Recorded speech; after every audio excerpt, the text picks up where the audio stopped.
QI, the show-off show that sits at the front of the class shouting, me, sir, me, sir, me, while other quiz shows are snogging behind the bike sheds. Tonight, we're celebrating genius with 4 of the most brilliant minds in the country. The Einstein of entertainment, David Mitchell. The Da Vinci of drollery, Dara O'Brien. The Galileo of gags, Graham Norton. And the Morecambe of wise, Alan Davis.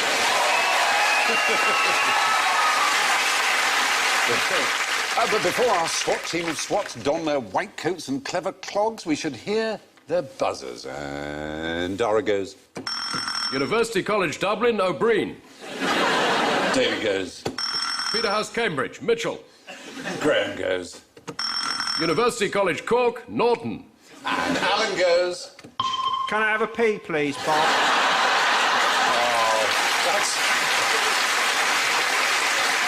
That's actually completely unfair because Alan is, in fact, a graduate of the University of Kent and he actually holds an honorary doctorate. So, Alan, could you press your buzzer again? We put it right. The doctor will see you now! Now, we have a very difficult first question, so I'm going to give you a bit of help. What I'd like you to do, you should have a bit of tissue somewhere near you. Can't see anything. No. Have you got tissues anywhere? Yeah. I want you to stick a piece of tissue up your left nostril. Right. Like as if you had a nosebleed or something. This is weird, OK? Left nostril. Very good. You've all passed that test. Well, 2 of you have. Still working. I'm going for real penetration. Yes. I can feel that there. Whoa! It came out your ear. That would be a worry. All right. Now say something intelligent.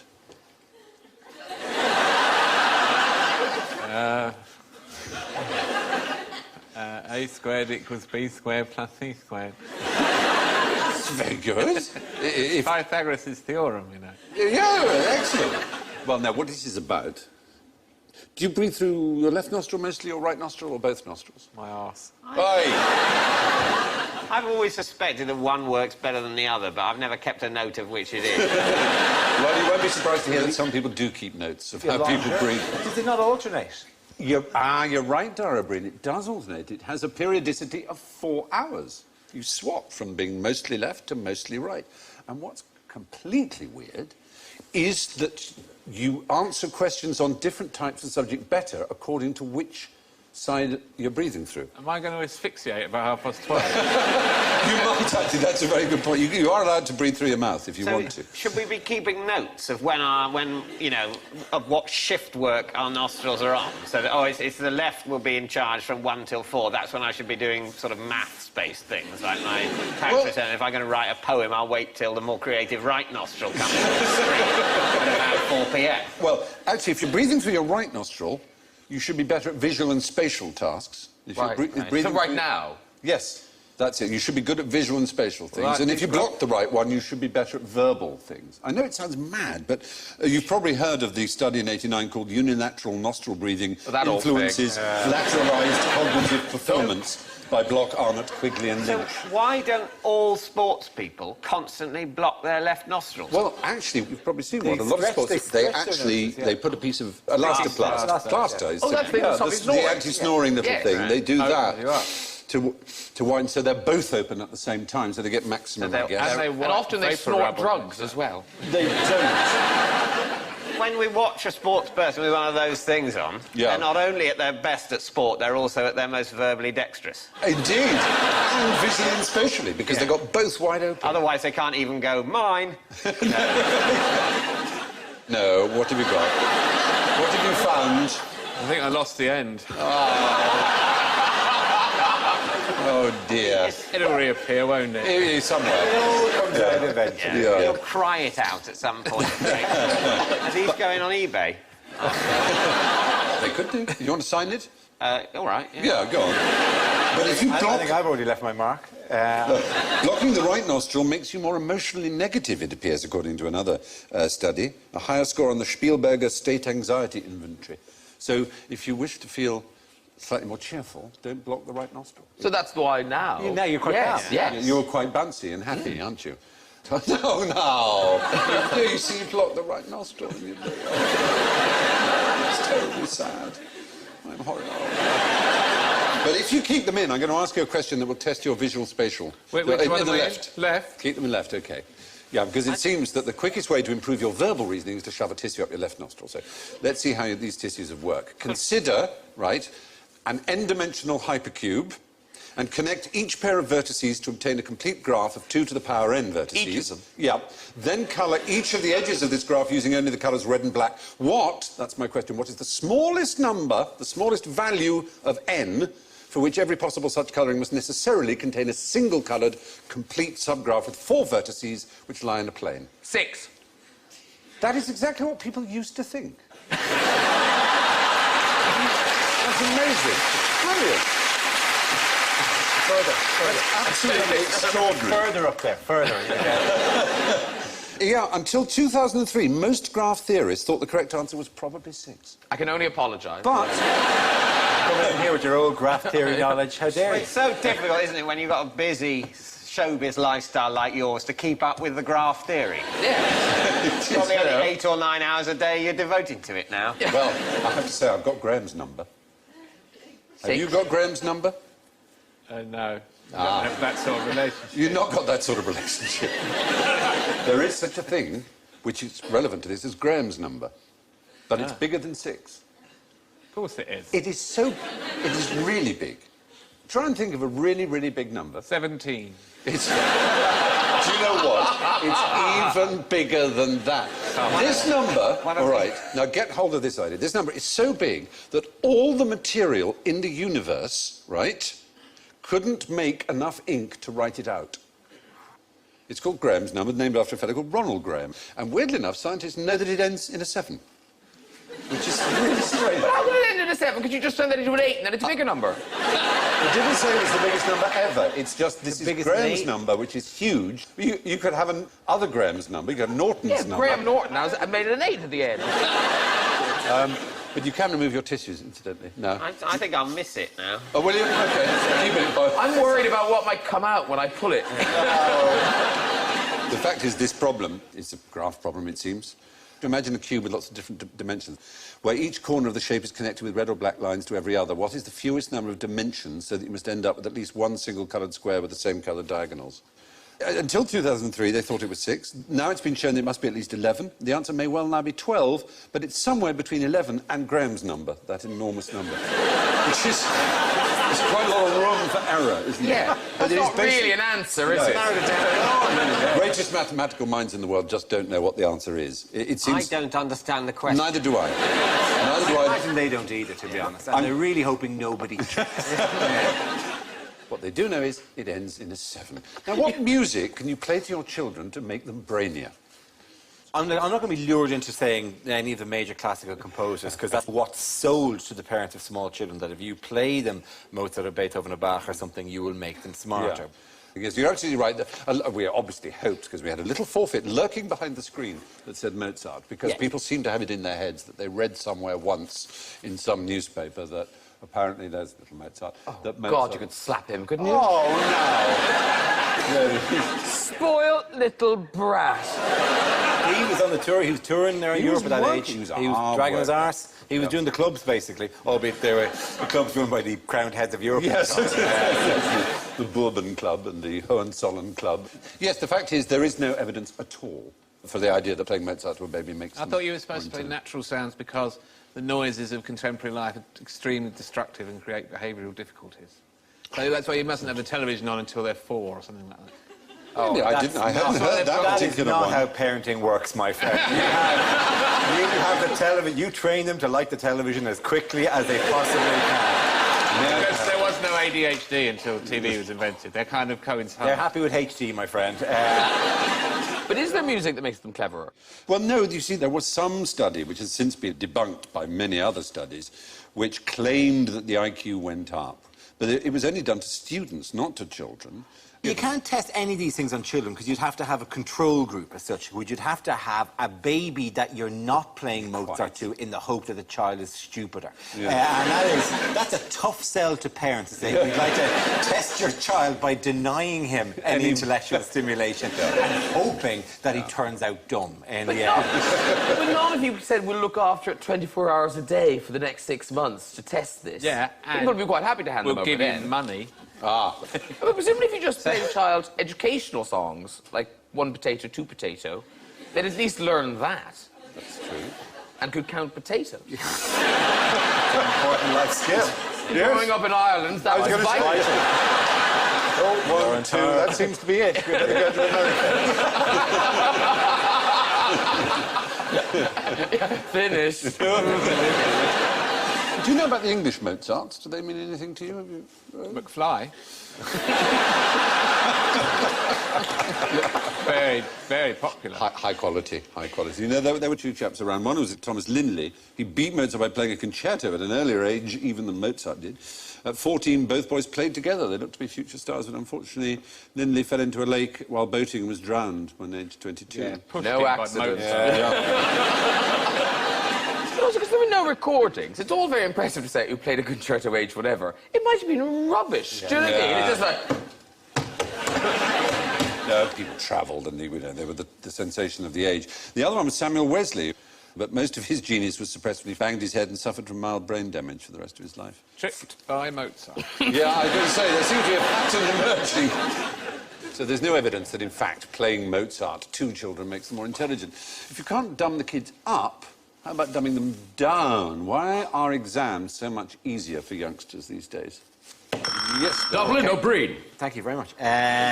Firstly, are they actually easier these days, or are they simply marked more generously these days? It is just one of these things. I'm sorry, this may be a national thing that you do, but you have a tendency to presume that you have a very stupid generation of kids in this country. Then you set them a series of exams, they all get A's, and you go, well... That proves they're stupid, yes. It is a horrendous catch-22 if you're a 17-year-old. My problem with exams, though, is that more and more people get A's. And so whether or not that's because they're getting more intelligent or the exam's getting easier or a bit of both, it still is defying the point of the exams. The point in exams is to tell people apart, not just to go, you're all great academically. Yeah. Everyone can be Professor of Latin. Share the Professor of Latin salary between you and starve. You're right, it should be done by percentile. That's the Which point. is how it used to be done. And that's the point of our IQ test. And what's interesting about the IQ test is that each year it gets better by 0.3%. So 3% every 10 years. Children get smarter, so they have to normalise. So if you go back to your great-great-grandparents, they would be, under the Mental Health Act of 1983, retarded. They would be actually, because they would have an IQ of 70. My great-grandfather signed his marriage certificate with a cross. But his name was Xavier. I don't think it was. Or perhaps you should have used a pen.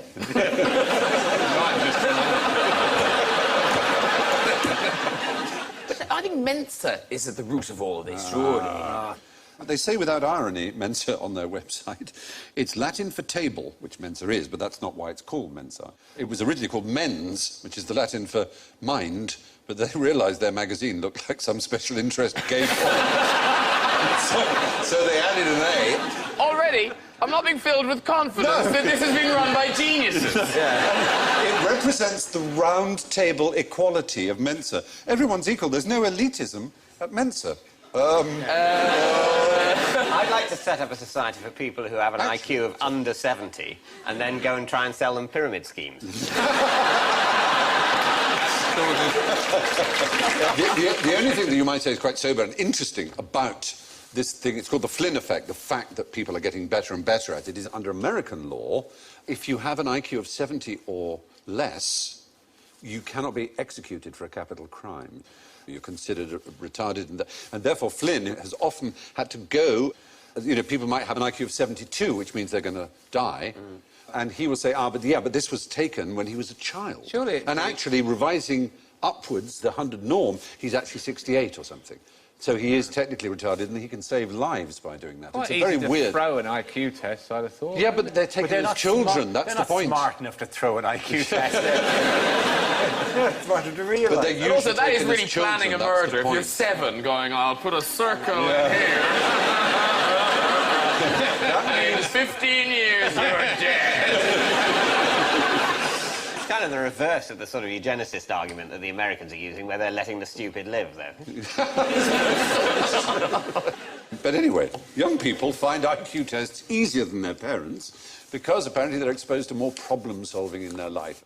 Maybe geniuses are born, not made, and if so, how would you create a genius? Is there a way of ensuring a genius? Breeding 2 geniuses together. Well, Then giving them a high-fibre diet. Exposed to lots of vitamin D from the sun. you mentioned eugenicists earlier. Tell me what eugenics is, then. Yeah, tell us about your theory of eugenics, James. I'm not sure. It's sort of generally trying to breed people to be brighter and stronger and better at things, and stopping people from breeding if you think they might have stupid or feeble People kids. farming. Yeah, No, people. basically, Yes, as people husbandry, isn't it? Yeah. Like, yeah. And as Alan said, Nazism, of course, is the thing that... There were people of quite respectable antecedents and liberal points of view before Nazism who believed that eugenics may be a good idea. Lots of them. Bernard Shaw and many others. But sometimes I did a game show in America a while ago, and there was a contestant on it, this woman, and her sort of interesting fact, her fun fact about herself was that her father had been a serial killer, right? And her other fun fact was she hadn't told her husband that her father was a serial killer till after they were married. So, you know, it's a light-hearted thing, but I'm trying to say to her now, you know, do you think maybe your husband would have been concerned about having children, given that there's, you know, a serial killer in you somewhere? And she went, no, he's been through similar things. His father committed suicide. And you just thought, you've a serial killer and a suicidal man, and you thought that was a good gene pool to be splashing around in. You give birth to a child who kills himself lots of times. It's a serial suicide. It's terrifying. When you say after she'd married him, how long? Was it before the speeches? Dad's about to say a few words. This might be worth catching. This may explain why he went with orange. The only one with plastic cutlery at the wedding. Why are they wheeling your dad up to take over his face? I suppose what you'd do then is you'd have her come as a serial killer themed wedding. Well, can we just now go back to the past? And on this subject of creating geniuses, who was one of the great geniuses? Or Da Vinci. Da Vinci is exactly the man I was after. He was known to be a genius in his own time. I mean, they knew how astoundingly great he was. His brother Bartolomeo actually... actually... No, that's awful. This Bartolomeo married, and he decided he wanted their child to be like his brother Leonardo. And oddly enough, it sort of worked. There's Leonardo dying, and it shows he was, you know, he was kind of worshipped almost. They realised how great he was. What's Rodney Bewes doing in the background? It's defo Rodney Bewes. He does look quite Rodney Bewes. Rodney Bewes is the Highlander, is he? What a weird, unsettling thing to discover that would be, in the context of the credit crunch and everything, suddenly to discover that Rodney Bewes was immortal. I mean, you have to imagine on the news sort of going, and today it emerged that actor Rodney Bewes has been alive for as long as time. So what is, given the things we've been talking about, where I'm pretending to know what you're talking about, I actually really don't know who Rodney Bewes is. Do you remember the Likely Lads and then whatever happened to the Likely Lads? We didn't get that in Ireland, did we? No. Oh, well, there's James Bolam and I know who he is. Well, Rodney Bewes. They played a couple That's of... basically him there. All right. Leonardo da Vinci's hand. The chances of me meeting him in the future are very high. I have to say, the whole point about QI, right, is that the rest of the world talks about cultural things, reality TV and pop stars and Rodney Bewes, and we talk about Leonardo. And what you've done by coming on is we started... No, you, actually. We started talking about Leonardo and we've arrived at Rodney Bewes. Well, That's Because the he's in wrong a painting. direction. I didn't even know who he was! You're right. You're so right. I'm sorry. I was very unfair when you grew up. I was wafting in the rarefied air of Leonardo. I think that The stink bomb of Rodney Buse was exploded over Boy there. at the back, you're to right. me, Rodney Buse looks older there than Rodney Buse in our present time. So I think Rodney Buse must, in the future, travel back in time to check Leonardo da Vinci's pulse. They're absolutely sure he's dead. Using the futuristic technology of pulse checking. The others there are all going, what's this weirdo Rodney Buse doing? See the one on the right? He's got his head in his hands. So embarrassing. Why is he holding his hand? James Bolam. Yeah. Yes, Leonardo was such a genius. He predicted the likely lads. Because he wanted James Bolam and Rodney Buse's turn. That's why I was going, oh, no, it's Buse. Yeah. I think it's, the one on the right has definitely got his hand on his head for that reason. Yeah. We ordered John Cleese and Connie Booth. The one on the left is gesturing towards Rodney Buse as if to say, Leonardo, who's this dick? Grab your hand. He's going to go, seriously? Rodney Buse? You wanted Rodney Buse here as a doctor? Well, that's Matthew Kelly, anyway. The one... Oh, no! Oh, don't let it be Matthew Kelly. Oh, Lord. I've now got a horrible feeling that the Brian Blessed on the end has had his head sawn off. And his brain taken out. But he's no longer Brian Blessed. He's turned into somebody else. I don't know how that can be. I wanted to discuss the fact that, unbeknownst to him, when Leonardo died, he had a nephew called Pierino, who was brought up to be a genius, and actually kind of was.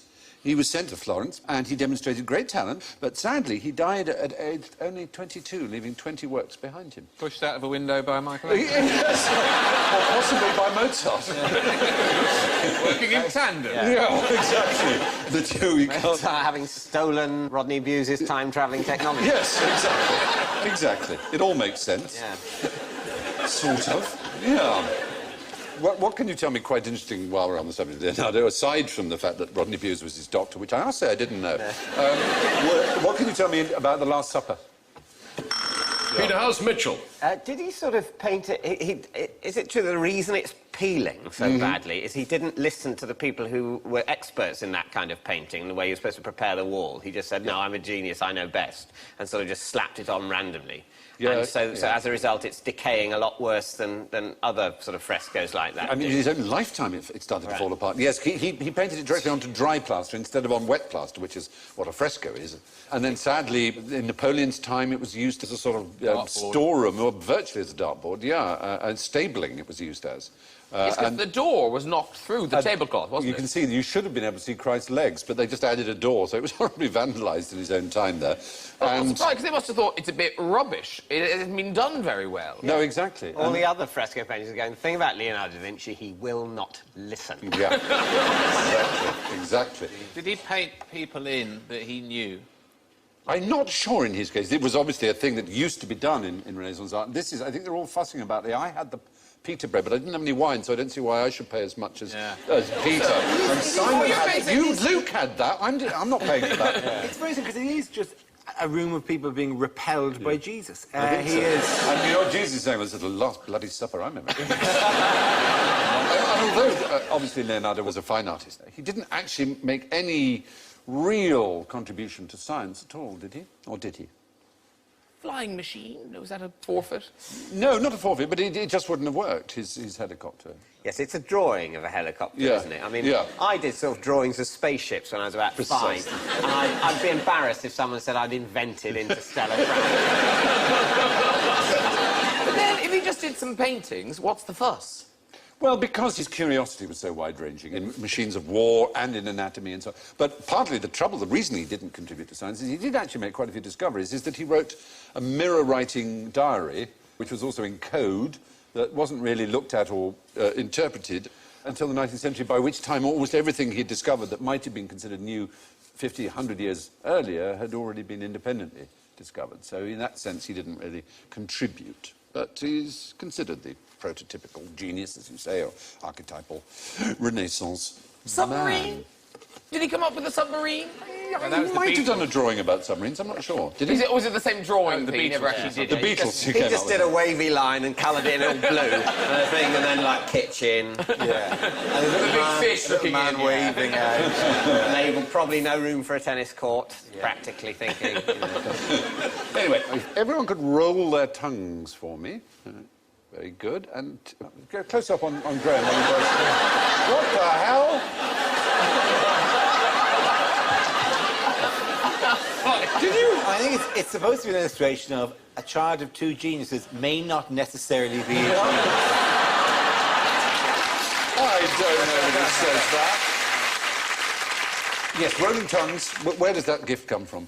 If it is a gift, where does that ability? I literally cannot do it. A fish. I do. You asked. Yes, I did. And you gave an answer. You avoided the trap, which was to say from your parents that it's genetically handed down, and it's not. It's one of these things that some people can do and some people can't. And it isn't related to the fact that if you come two parents who can do it, you will therefore be able to do it. And there are other things that some people can do and some people can't, like asparagus and urine. Does it make your urine smell? It makes everyone's urine smell. No, it doesn't. Maybe not ladies. Yeah, mostly women don't have the... I mean, can you put your hand up if you've never noticed an effect of asparagus in the smell of your urine?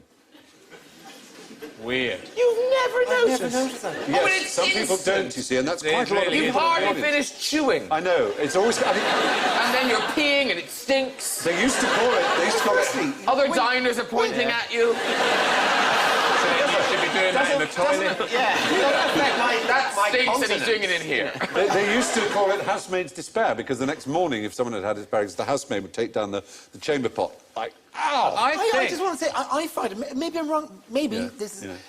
I find the smell of urine quite distasteful Yeah, anyway. but let's no. Believe me. No. If you've got stinky pee, you need to see someone. Oh, I don't. There's something wrong with you. No, wait. You've got a disease. I don't think Your pee presumably doesn't make you go, "Wah!" I don't It just think makes me go, I'll not drink that. I just say kind of a disgusting Well, yes, I mean, if you peed out Chardonnay, I mean, that would be something else. Best to leave that alone. Yeah. I feel, I don't, serious. I leave it alone because I've just Yeah. done it into a toilet. Yeah, okay, I didn't say that I was, I was flavouring If you stuff. decanted it, but it would be different. When I was a child, Sugar Puffs made it smell of Sugar Puffs to me. Anybody else? Oh, good. So nice not to feel alone, isn't it? I'm pretty sure. I had asparagus in the past, and it didn't make my wee smell, and it's only in recent years that it has. No, that is interesting, isn't it? And there was interest there, and an interesting audience, and they've all got exactly the right little bodies that do the right things. She's still fuming. I think people are a lot more interested in their wee than they'll admit. That's certainly true. People it's say, what are you general- interested in? People are interested in what comes out of them. I think Yeah. there's a general rule, not in a kind of a icky way, but there is an element of It's you. Yeah. that. I just wanted to make the point where you ask someone about their interests, they'll say, walking, cinema, books. They won't say, well, primarily, You're right. the smell of my own farts, I'm always fascinated by. But, they don't come all the time, so I while away the rest of the time with cinema, books and long walks. If I could just fart all day and smell it, I would be a fascinated man. You're so right. And I think most psychologists would agree with you and say it is true, but it's an unspoken ask truth. to anyone on Earth, when they've just farted and smelt it, who is bored. You know what that means? It means when you see someone reading, and they're reading a book, and if they go like that... they're not thinking about the book, they just let one go.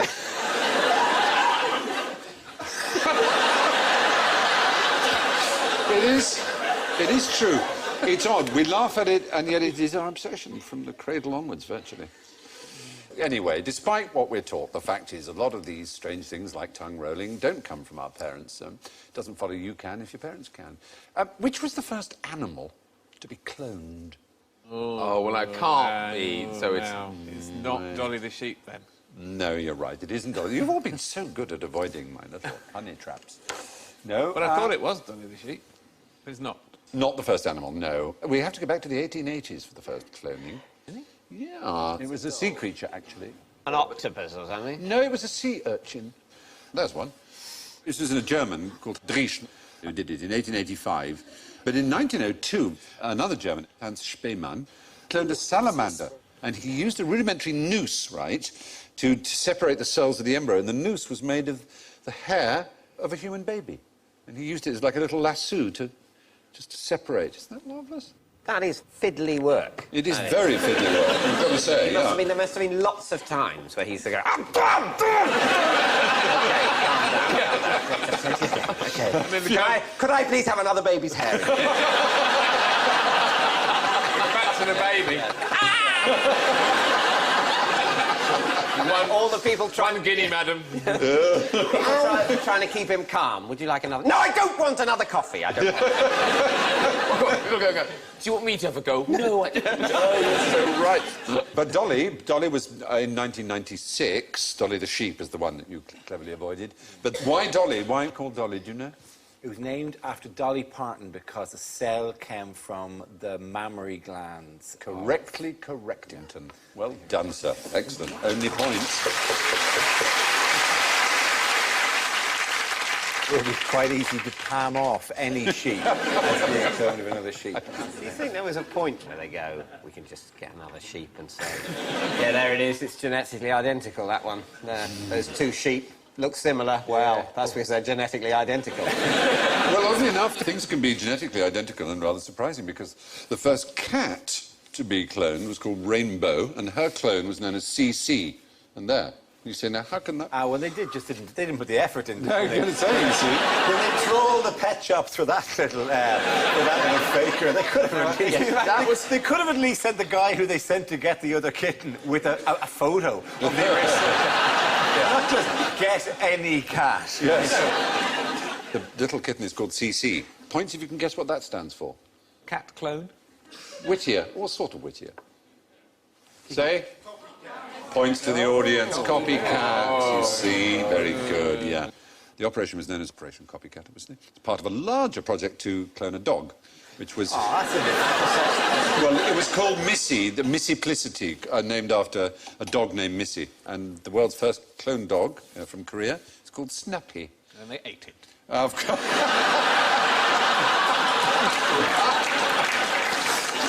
Well, anyway, the point is the first animal to be cloned was the sea urchin way back in 1885. Since then, many other animals have, of course, been given the treatment, including the first cloned cats, which look nothing like each other. No, it doesn't take a genius to know that it's time to look for some general ignorance. So, fingers on buzzers, if you would. How old are you?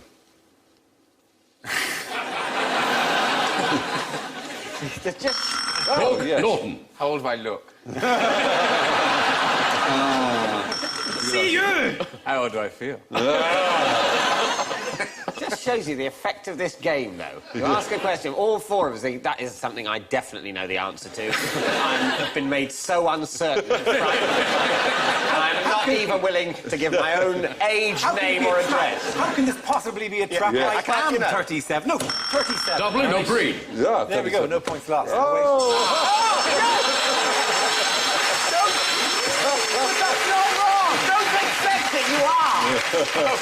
We should all do it. I bet you they've got some right and wrong. Peter House Mitchell.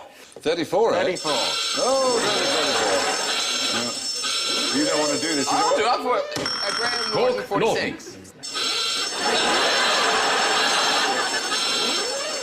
I'm not doing it. Well, obviously, as the baby that was, called Graham or Dara or David or Alan was, arrived on the planet the number of years ago that you said, but that's not how old you are when I touch you. If I touch your arm, how old is that arm? Is that as old as that? It's like 6 weeks old or something like that. 5 years we replace our entire... There all are of different ourselves. bits of one, that's right. There are different bits of one that take... Some of them... Your cells regenerate. Your red blood cells last only 120 days. A liver has a turnaround time of 300 to 500 days, sort of 1.5 years. Hurry up. The entire human... Give it a chance to recover. The entire human skeleton is replaced every 10 years or so. So all your bones Really? replaced. Yeah. That's good, isn't it? Yeah, it is. Unfortunately, they're replaced in an aged way, rather annoyingly, rather than a brand new So they way. replaced with second-hand ones. Well, not exactly used, no, but... I'm thinking of trading in my 8-year-old Mazda for an 8-and-a-bit-year-old Mazda. I'm afraid that's how it goes, yeah. It's all rather unfortunate. So an adult's body may turn out as usually somewhere between 7 and 10 years old in terms of its cells, though some of the cells are much, much younger. And 98% of the 7 billion atoms in the human body are replaced yearly. Do you know, I think some of my socks are older than I am. That's a marvellous thought. Yeah, I feel I should defer to them. Yes, exactly. You've been around longer than me. But most of the cells in your body are not your own. They're not human. This is bacteria. Yes, they're bacteria, yeah. In fact, more than 500 different species of them. They make up more than 10 times the number of human cells. Isn't that interesting? On average, all the cells in your body are only 10 years old or so. Now, how did the Church of England originally react to Darwin's theory of evolution? Well, they weren't happy about it. They weren't happy about it. Dublin or Breen? They didn't get it, I don't think. Nobody really got it for a while. He delivered it to a meeting of the Royal Society, I think it was, and people just kind of went, oh, OK. That's true of his original paper, but when he published On the Origin of Species, it was a massive bestseller. In fact, it sold out even before it was printed. And he was a gigantic figure of his time. He was one of only 5 people, not royal, to be given a burial at Westminster Abbey. And they absolutely understood his greatness. And the surprising thing is the Church were not that worried at all. They specifically said Church of England. But for many years, most churchmen had encouraged people to believe that a lot of the Bible is metaphorical and it's not literally true. But if there's anything shocking about it to them, it was that it shows nature doesn't care. Yeah. The idea of a lineal evolution they thought was fine. That might have been part of God's plan. But if your true understanding of evolution also shows that nature is completely horrific. That was a major part the Victorians hated because they thought they loved their countryside and they loved bird song. Mrs. Alexander's, you know, all things bright and beautiful. Yes, so and instead they're locked in a vicious struggle for survival exactly. where all the animals are hungry and afraid and they die before they get old, and it's a miserable, hard life. Unless they live in zoos when they're quite stress-free. It is. It's a life they wouldn't expect in the wild. Yeah. Maybe they should, if you take them out of zoo for a little bit and let them back in the circus. Just a little bit. I miss a dog pushing a pram. Cirque du Soleil is all very well. An elephant counting. You're pitching yourself in a tailcoat and tights and a top hat, welcoming everybody to Circus X Factor. Call me a Nancy. Don't be so, aren't you? no. Would you have to do the elephant's backstory, the elephant's emotional, this is the elephant's last chance at a career in show business. And the elephant bursts into tears. And then he's doing this for his dead grandfather, and then a shot of the elephant staring at a big pile of ivory.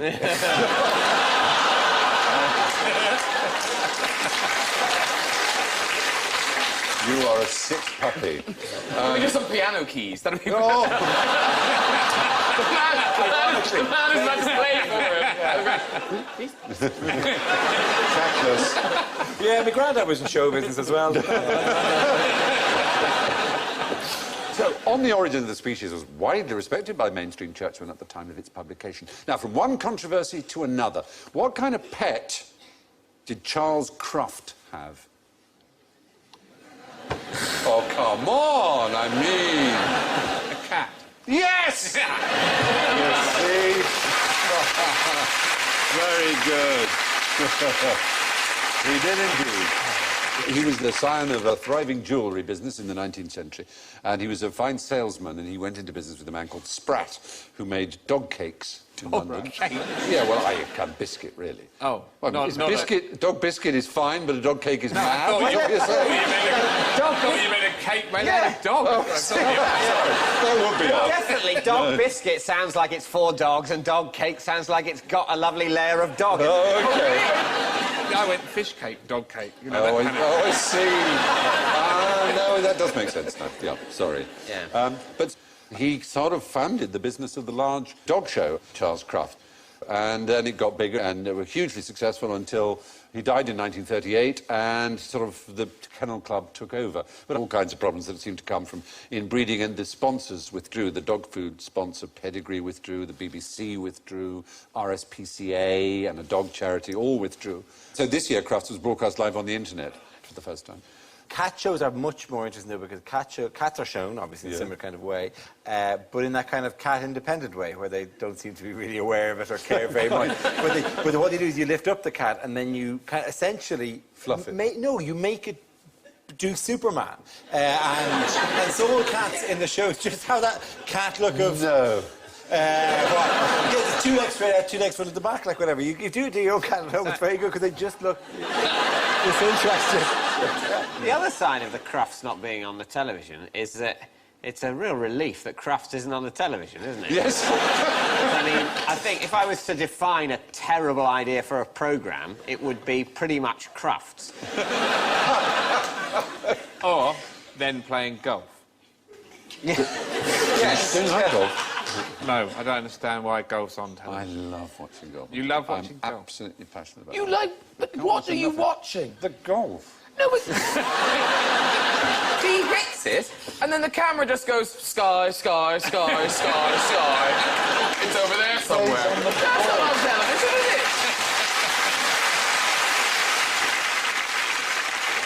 The find with Crufts, Charles Crufts did have a pet cat, but he didn't care for dogs. And finally, how many brains did the man with 2 brains have? 2. Yes. That's brilliant.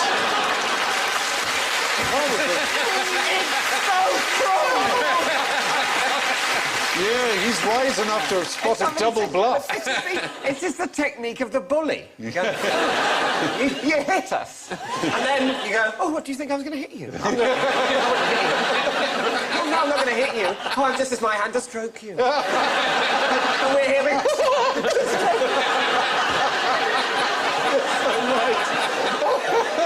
That's exactly what we do. The fact is, Dr. Michael Gershon has proved that we all have 2 brains. Your gut has its enteric nervous system, and it's the only part of our body that can operate perfectly if all connection is cut from the upper brain, from the real brain, the brain we call the brain, as it were. It doesn't have the intelligence and consciousness that a brain has, but it operates separately. So in that sense, we do have 2 brains. How bright would our stomachs be in the animal kingdom? Would they be cleverer than an octopus? I doubt it. I think they're just good at one thing, and that's preparing poo for exit. Because basically, it's not even the stomach, it's below, it is the gut. It's the greater and lesser intestine and the colon, essentially, are the bits with the brain.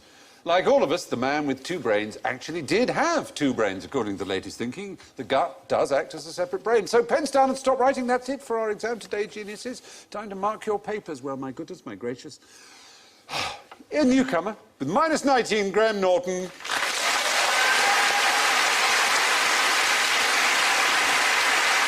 In third place with -8, David Mitchell.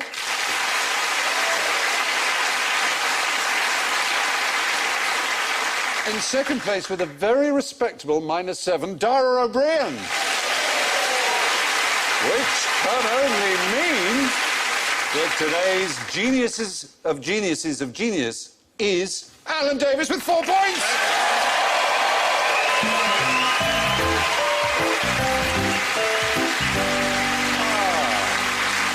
That's all from QI. My thanks go to Graham, Dara, David and Alan, and I leave you with that genius Leonardo da Vinci's favourite joke. It was asked of a painter why, since he made such beautiful figures, which were but dead things, why his children were so ugly.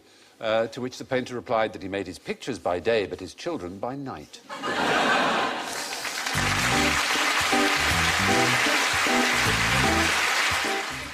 The first series of QI is available on BBC DVD. In the film next on BBC Two, A Plan to Kill the President, Sean Penn stars in the assassination of Richard Nixon.